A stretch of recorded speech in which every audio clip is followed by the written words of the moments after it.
Assalamualaikum warahmatullahi wabarakatuh. Perkenalkan, nama saya Mulyani dengan NIM 20230110800079, mahasiswi program studi pendidikan guru sekolah dasar Fakultas Keguruan dan Ilmu Pendidikan Universitas Muhammadiyah Mataram. Tujuan saya untuk membuat video untuk memenuhi tugas mata kuliah praktikum IPS SD.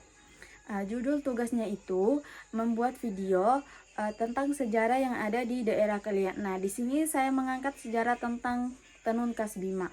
Sejarah Tenun Bima sendiri merupakan bagian dari sejarah Bima karena sudah dikenal sejak abad ke-15 Masehi. Tenun Bima bahkan sudah menjadi komoditas perdagangan dunia sejak abad ke-13.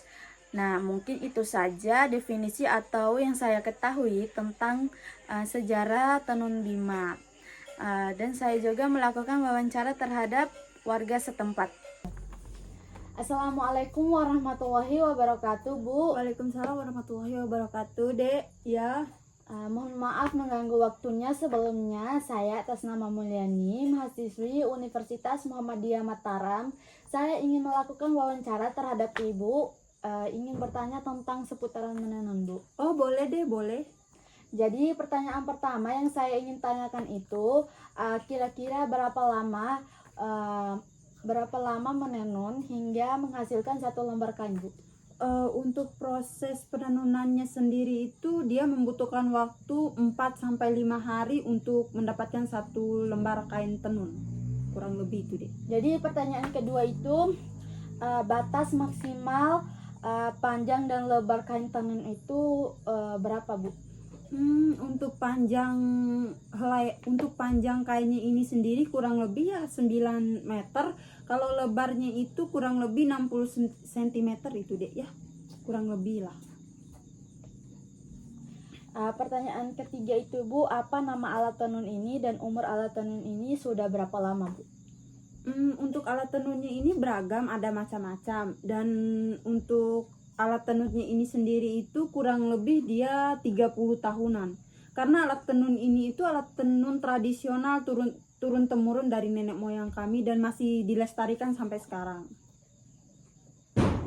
Jadi pertanyaan keempat yang ingin saya tanyakan kepada Ibu itu, dalam satu alat tenun ini boleh saya tahu nama dan fungsi dari setiap alat tenun ini, Bu?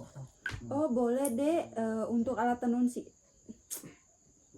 Boleh deh, untuk alat tenunnya sendiri dia cukup beragam dan memiliki fungsi yang berbeda-beda.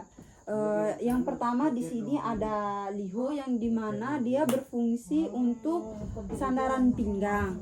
Kemudian di sini ada tapu dan eko tapu untuk menggulung kain yang sudah jadi yang kita tenun.